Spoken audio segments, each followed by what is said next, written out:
Hello everyone, my name is Zach, welcome back to my channel, and today we're going to be doing my 400 subscribers Q&A. Yes, that's right, recently I reached 400 subscribers, so I went ahead and asked you guys to send in any questions you had, and y'all came through pretty well, so I thank you very much for that. 2 bits of housekeeping real quick before I get started. Number one, you will notice I did change my shelves a little bit. I mostly just changed the rows to stacks so that I could fit more by stacking this way instead of going this way. I was just running out of room and I realized stacks would be a little more efficient. And second bit of housekeeping. I can hear some of you saying, Zach, there's something wrong with your lighting. There's this big shadow on your upper lip, buddy. No, that is not a shadow. That is my attempt at growing a mustache. For the 3rd year in a row, I am participating in Movember along with my dad, where during the month of November, you grow out your mustache to help raise awareness of men's issues such as prostate cancer, testicular cancer, and men's mental health issues. To all my fellow gentlemen in the audience, if your body's telling you there's something wrong, there very well might be, so please go see a doctor. They might just end up telling you that it's nothing and you can just move on with your life, but it could be a very serious life-threatening issue, so don't take that chance. Also, if you feel like you need help mentally, do not be afraid to go to therapy or get on antidepressants. I myself have gotten on antidepressants this year, and even though they're not perfect, they do tend to help a lot of the time, so please don't put it off. If you feel like you need it, there is no shame in getting it. With all that out of the way, let's dive into these questions. So I'm actually going to split this Q&A into 2 parts. Today we're just going to look at the book and Booktube questions, and then next time we're going to look at some of the more personal questions. So I got my handy dandy clipboard because I record on my phone, so I can't just look at them on my phone. I don't know why you needed to know that, but there you go. So first question is from Knox Reads, who asks, which Stephen King books do you recommend for beginners, and which horror books do you recommend for beginners? And that pairs nicely with a question from Diagon Alley, who asks, if someone wanted to read more horror, where would be a good place to start? Starting with the Stephen King question, if you just want to read Stephen King in general and you're not like, it has to be a horror novel, I would definitely recommend Dolores Claiborne, which is like a slow burn thriller. I've heard it described that way. And that and The Green Mile, which is like a literary dramatic piece. Those I think are his 2 bests in my opinion.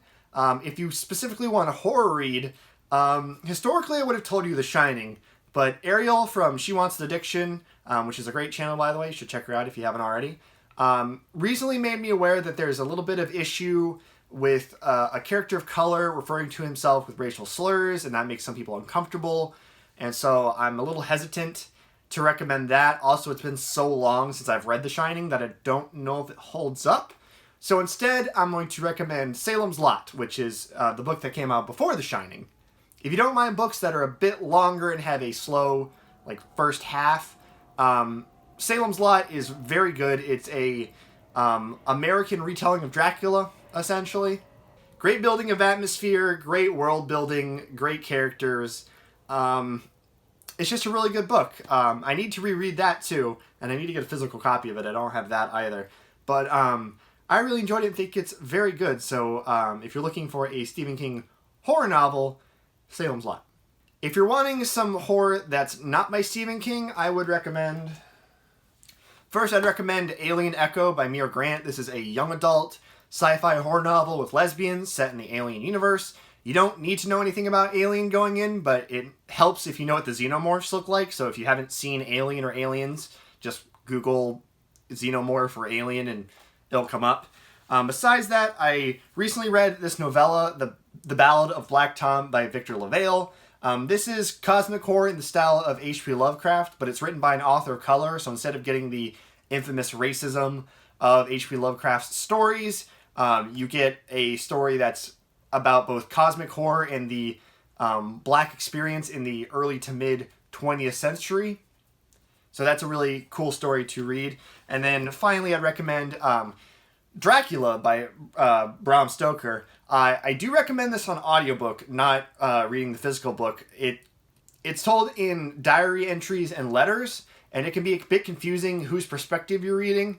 But if you get an audiobook with a full cast, that makes it a cinch to know who's talking because you know the voice of each character. If you get the one from Audible, Van Helsing's like 4 lines are spoken by Tim Curry. So if you're like me and you love you some Tim Curry, get the Audible version. But there you go. Hopefully those will get you started both in Stephen King and in horror. So there you go. Hope you enjoy. Sam from Sarcasm and Sci-Fi wished me good luck in my classes. Thank you, Sam. And she asks, my question is, if you could put any character into the Star Wars universe, which would it be and why?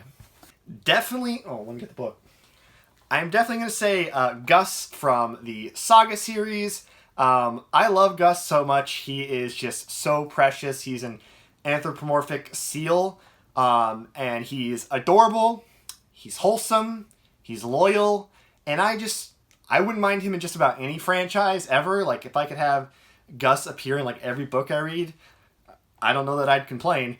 And I think he would fit pretty well in the Star Wars universe, since there's a lot of like anthropomorphic creatures and stuff like that. So I think Gus would actually fit. So I'd like him better than the Porg, because I wasn't the biggest Porg fan, to be honest with you. So there you go. Connor Stampanato asks, what is the hardest part of the video making process for you, from thinking of an idea right up to pressing publish? Definitely the hardest part for me, and my least favorite, is definitely editing. I tend to come up with ideas fairly quickly, and I always want to get them down on video immediately, so I kind of have this raw energy of like waiting for the next day, have the house to myself, and getting everything ready and getting it filmed and ready to go, and I just get it recorded. I'm like, video done, and then I remember I have to edit it. Part of the problem for me is that I flub a lot of lines. Usually there's at least one sentence per video that I have to take like 6 or 7 takes of just trying again and again and again, and just messing up a word or messing up a phrase. And so watching yourself flub a line over and over again is mildly painful, if not moderately painful. And the energy I had when I first came up with the idea and when I was dying to film it has kind of left. I want to move on to a new idea, but I need to finish this one, so that kind of is kind of a pain for that one. Also, I force myself, I obviously have to watch through my footage once when I edit it. Then I watch it through once before I export it to make sure I edited it the way I wanted it and I didn't miss anything. Then I export it. Then I make myself watch it again after it's exported to make sure it exported correctly and I didn't miss any edits when I watched it through the second time. So I end up watching my footage at least 3 times, and for videos that are videos I put a little more pride into or more thought into, usually I'll watch it more than that. So like my Stephen King drinking videos, I probably watched like 6 or 7 times all the way through, making sure, do I want to put jokes here? Do I want to replace that? Do I want to put voiceover? Does that ruin the flow? Do I need this drink here? Is it too long? It bogs you down, and I don't like that. But then you finally get to upload it and publish it, and people get to see it and interact with it, and that's a lot of fun too. So editing is kind of that painful period in between the raw excitement of getting the idea and getting it on film and getting to see people react to it and enjoy it. So editing is definitely the hardest and my least favorite part. Reads with Rachel asks, what's your favorite book to TV or book to movie adaptation, or one that's coming out that you're excited for, which pairs nicely with Daniel Chabala? I'm going to apologize. I'm going to butcher some names here. My whiteness is really showing. I'm bad at pronunciation. I'm really sorry. They ask, is there any books that have not yet been made into a TV show or a movie that you would like to see adapted? So I figured I might as well just answer the trio. So my favorite movie of all time is actually a book-to-movie adaptation, and that is The Shawshank Redemption, which, if you didn't know, is actually an adaptation of a Stephen King novella. And I think the movie is a lot better than the novella. The novella's okay, but there's a lot more heart to the film, and there's a bit more story, and the characters are a lot more likable in the movie, and the performances are great, the cinematography is great, the pacing, the editing, I think it's a perfect movie. So even though the novella, there's nothing like wrong with it, it just can't match up to just the amazingness that is this film. In terms of an adaptation I'm excited for, I've talked a lot on this channel about liking The Wicked Deep. So they're coming out with a Netflix movie for this book. I'm excited to see what they do with it. Hopefully they don't change it too much, but we'll see. I wouldn't mind if they beefed up the kind of witch hunt aspect of this book, but we'll see what Netflix does with it. I feel like Netflix movies are either amazing or terrible. You never know which. And as far as a book-to-movie adaptation I would like to see, I would love to see Feed adapted to a movie. I think the whole Newsflesh trilogy can make a great trilogy of movies. I would prefer if they changed some of the ending stuff in the third book, but that's just me. But I think these would be fun movies and they would adapt well, as long as they didn't change too much. So, yeah. Feed by Mira Grant. Would love to see that as a movie. Might be able to make like a mini-series out of it too, but not a full TV show. Alright, Kelsey from over at Kelsey Reads asks, favorite book from childhood? I don't want to take it out, but if you will look right here behind me, these are the Spiderwick Chronicles. This is the box set. I loved these as a kid. My mom got me the audiobook of those from the library. It must have been right after the audiobooks came out, but they were read by Mark Hamill. And I used to be a Star Wars super fan. I'm not as big of a Star Wars fan now just because I'm not the biggest fan of what Disney's done with the series. And also the Star Wars fandom is just the absolute worst right now. But I still love the original trilogy, and Mark Hamill's voice acting and narration skills are top-notch. And so long story short, my mom got those books because she saw Mark Hamill's name on it. And, 5-10 minutes in, I was so engrossed in the story that I even kind of forgot that I was listening to Luke Skywalker. But they're a lot of fun. They were like my introduction to fantasy. And I think it's kind of funny.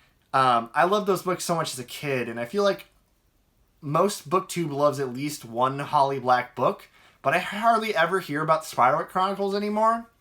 So there you go. I mean, the Spiderwick Chronicles were co-written by Tony DiTerlizzi, I think is how you pronounce it. But it's like the one Holly Black book I never hear anyone talk about, despite the fact that I love the hell out of them. I don't know if you would consider it one book or multiple books because it's a serial. So there's 5 books, but I don't know if you consider that 5 serial books for one whole book, or I don't know where I was going with this. Kristen from over at Kristen Reads asks, what are your hopes and dreams for the future of your channel? So my hope for my channel is that, I hope it continues to get better. Obviously, I would love for my vlogs to kind of step up to the next level because I feel like my vlogs kind of suck right now. But I would also like to do more video essay content. I really love video essays, and so I would love to make some of my own. I want to make one on the book is always better attitude, and why, as someone who appreciates both books and film as an art form, why I kind of detest that attitude. And as far as dreams go, my dream for the channel is to get more in-person collabs, which is a topic we're going to cover in another question later on. But I think seeing 2 booktubers on camera in one place collaborating is always a ton of fun. My one regret from BookNet Fest was that I didn't collab with anyone, but I didn't really feel like I was close enough with anyone to really ask anyone to collab at the time. So in the future, I would love to actually do that. Stephanie B asked, do you like to read particular types of books / genres during different holidays? I usually try to read at least one horror novel in October. The 2 years I've been a heavy reader, I've ended up reading a terrible Stephen King novel in October. So that's a tradition I hope I break next year. If I want to do a Stephen King drinking game for October, then I will try to get that reading done in September, so that October is a much better reading month. But besides that, not really. I just kind of read whatever, whenever. It's just October being so close to Halloween, that's the one holiday I'm like, all right, let's get some horror in here. I need it. But, I mean, I'm usually reading horror throughout the year, so it's just kind of seasonally appropriate for once. So, yes and no. Green Robin L asks, I think you mentioned in an earlier video that your family doesn't know about your YouTube channel, so I was wondering if that has changed. Is there anyone you know in real life that knows about your channel? So yeah, I did say this in an earlier video that no one in my family knew about my channel, and that has changed. I was invited last minute to be a guest on the Papercut Book Club live show for The Goose Girl, which is over on Jordan Harvey's channel if you want to watch it. And I had told my mom, who was home at the time, that I was watching a live stream of a YouTube channel. Didn't really elaborate. And then I saw the invitation like literally 2 minutes before they started. So I ran out and I was like, hey, I've been invited to actually talk on the live show. My mom's like, oh, what kind of live show is it? And so I was like, I'll tell you later. I gotta run. So I did the live show. Absolutely amazing experience. I didn't seem to embarrass everyone too badly. But so that night I ended up telling my mom about discovering Booktube and making my own channel, and I had been invited by 3 of my heroes to talk with them on a live show. And she told me that she had not seen my face light up and me have a smile that big in a long time than when I had been telling her about my channel. So that was that one hit me deep. But yes, my mom knows about my channel. My dad walked in while I was watching my final export of my second Stephen King drinking game episode, but he didn't really ask what it was for. So I don't know if my mom told him that I do this or if he just didn't really care.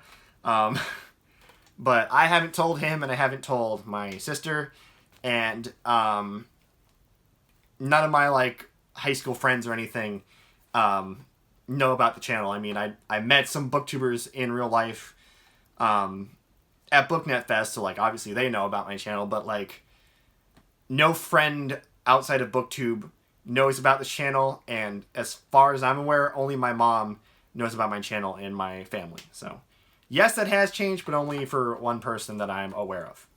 Will Witcher asks, since I was the 420th sub, oh boy, do you have any drug stories? Read any books that include depictions of drugs? So we'll start with the read any books that have depictions of drugs. Six of Crows kind of has that like drug, Juriperem, if memory serves. That's kind of a drug thing. I've read several Stephen King books that were written on drugs, so books that are the effects of drugs. Ninth House dealt heavily with substance abuse. Parable of the Sawyer by Octavia Butler had some drug stuff in it, and I think that's it so far. Oh, and Joey Kramer's memoir talks about his experience being on drugs. So all of those include depictions of drugs, including the one real-life depiction of drugs. And as far as any drug stories, if you're asking about like hard drugs, no, I don't do drugs. I go to rock concerts with my family quite often, and pot has been smoked around me, not by me or my family. And it smells nasty. I have a really strong sense of smell, and it's just like, I don't want it anywhere near me. And harder drugs than that, I get like phased out and weird on allergy medicine. So like, hard drugs, I don't even want to know what those are going to do to me. But I do have one drug story. When I got my antidepressants, I was also diagnosed with anxiety. And my teacher gave me extra strength anxiety tablets to take when I had like test anxiety or I was having like a panic attack or something like that. So I took one for the first time when I was taking my second test of the semester for a class.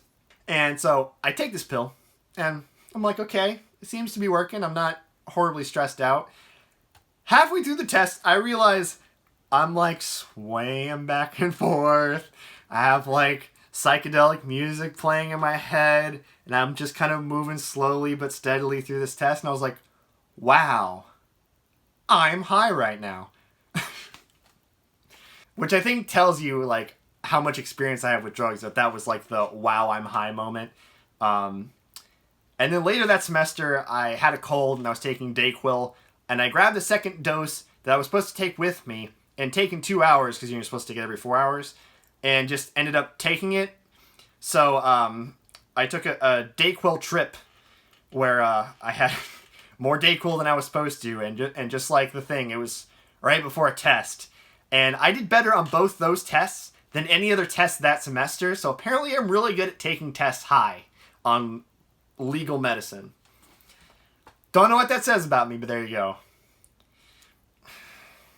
I feel so bad because this dude is always being real nice to me on Twitter and being supportive and everything, and I'm going to butcher this name, so I'm going to apologize. Ignacio R. Limon, I think. With your favorite tropes and genres in mind, what is the sort of book you really want to see on the market, or what is the kind of book you wish you could see more of if it already exists? So, I've talked a lot also about how much I love the Silent Hill franchise. I would love to see more stuff like this, heavy occult, kind of black magic, very scary, supernatural, atmospheric horror in book form. I would love to see something like that. I don't know if you could really translate this well to books, because a lot of it has to do with the sound design and the fact that you're going through these dark sections on your own and exploring and having to fight the monsters. So I don't know if it would translate well, but it would be really cool to have something like that. And then going back to the Wicked Deep, I would really just like more atmospheric reads. I'm an absolute sucker for a thick, heavy, oppressive atmosphere. So I would love to see more of that.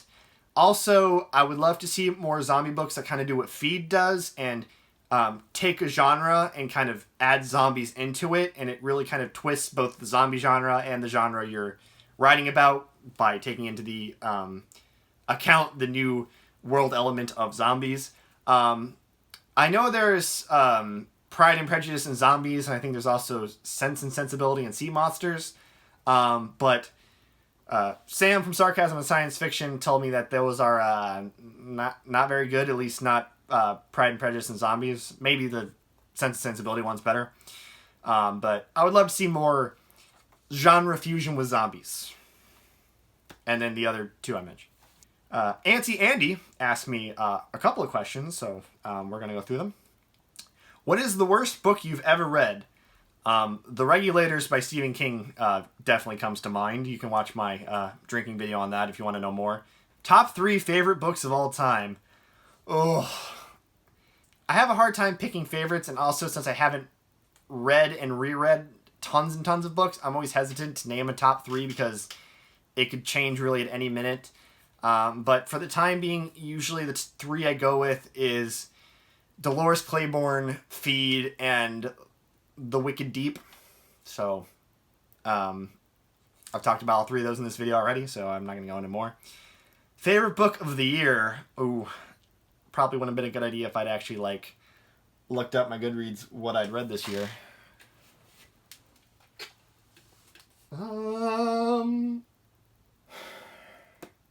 Oh, Nevernight. Nevernight. There we go. Thoughts on Booktube Drama. Most of the time, I feel like it's people blowing up a small issue, way out of proportion, or just getting way more upset about something than they should be. There are some serious conversations that sometimes come up with Booktube Drama, which I think I'm going to try to address, kind of like I did with my cancel culture video, where I kind of say, look, here's what's happening. Let's think about this critically. Let's understand it, and let's have a conversation and move on. But I feel like most of it is really petty and just kind of exhausting. The only fun one is still Dick Soapgate. Never forget the video that turned me on to read with Cindy. So thank you for Sarah J. Maas and her Dick Soap box. Even though I don't think she came up with that, but Dick Soap wouldn't exist without Sarah J. Maas. I've never said Dick Soap more in my life. Speaking of Read with Cindy, what member of Papercut would you most want to do a collab with? Andy. No. You want me to pick between not only 3 ladies that heavily inspired me to start this channel, 3 ladies that inspired me to pick up reading, which is one of my favorite hobbies right now, and 3 ladies that have been extremely nice to me and extremely supportive of me and my channel. But you want me to pick between 3 very talented roasters opening me up to being roasted by the other 2? No, we're not doing that. So instead, I'm going to rewrite this question and talk about what kind of video I would most want to do if I were to collab with each of the hosts of Papercut Book Club. So Cindy commented on my latest Stephen King drinking game video that she wanted to get drunk and talk about books with me, which I would absolutely be down for, Cindy. So I think it'd be fun after watching her Michelle Obama and Hot Pterodactyl Boyfriend video. She kept a really straight face throughout that video, so what I think would be really fun would be to talk about a bad book and make it a drinking game where every time the other one makes you laugh, you have to drink.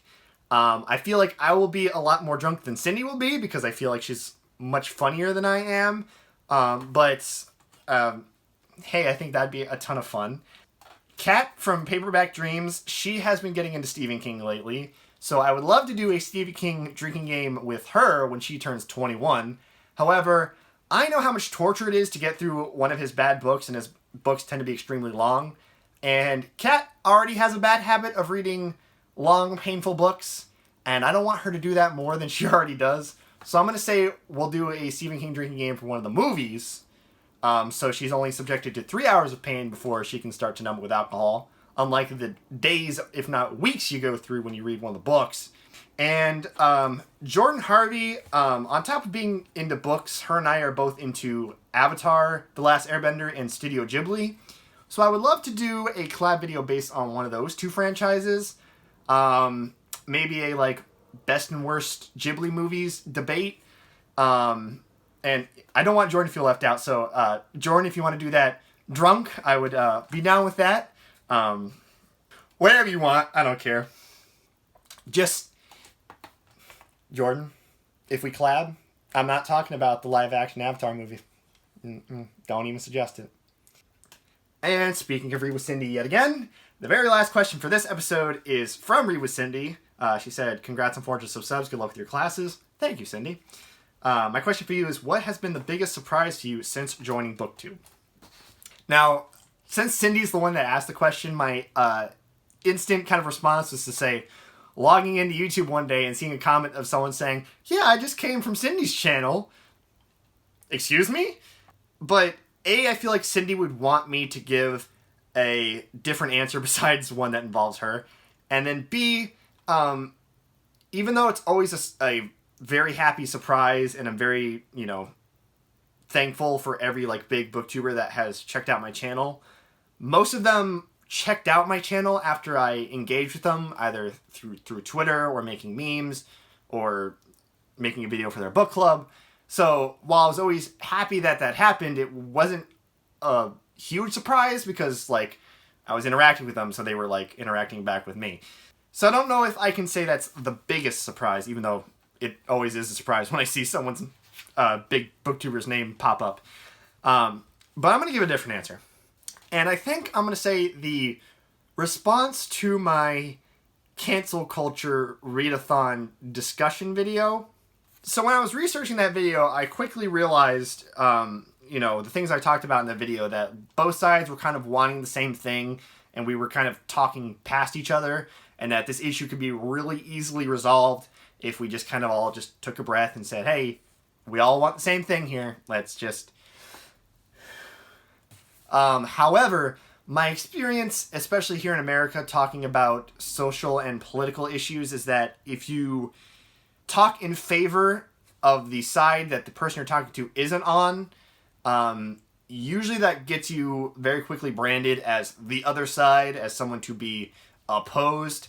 This is especially true when it comes to American politics, since most people are either Republican or Democrat. If you try to point out that, hey, there's some overlap in your opinions, you both kind of want the same thing, you could agree on this, suddenly, you're left wing, you're right wing, I hate you, stop talking to me. So I was kind of terrified that was going to happen.